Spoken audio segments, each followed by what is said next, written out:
How to be a good minuteman. Do you love to shoot up redcoats? Then you should be a good minuteman.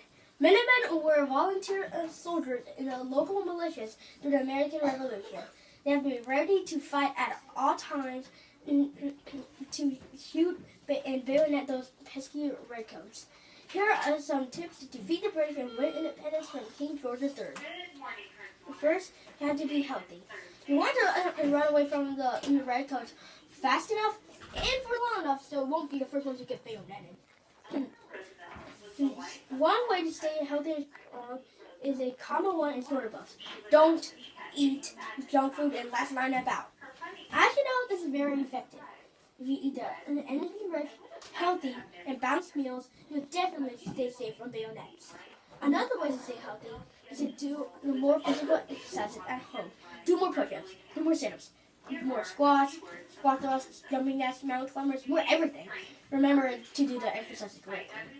Don't go about 5% more. Go 15 if you can. You're fighting for life, liberty, and the pursuit of happiness. Next, you have to go to weapons.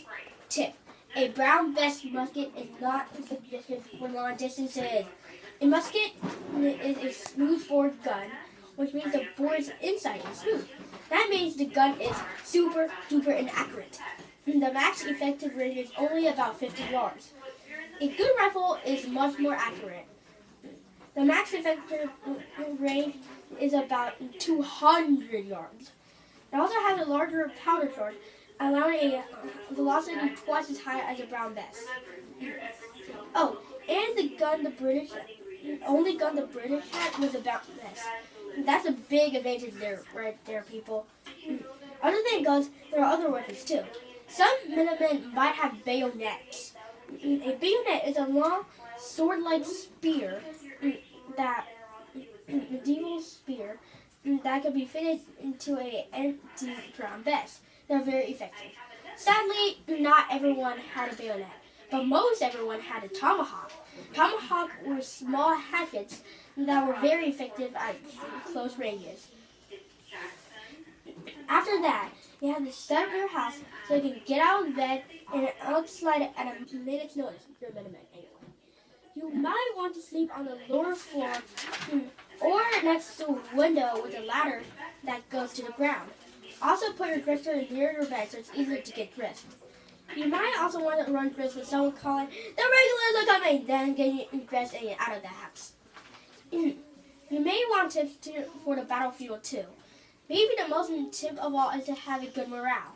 We colonists usually have a much better morale than those lobster backs. That means we have much higher spirits, and that's partly why we won so many battles against the British. And use your tactics. Don't stand in information against the redcoats. They're going to outnumber you. Use houses and buildings as shields.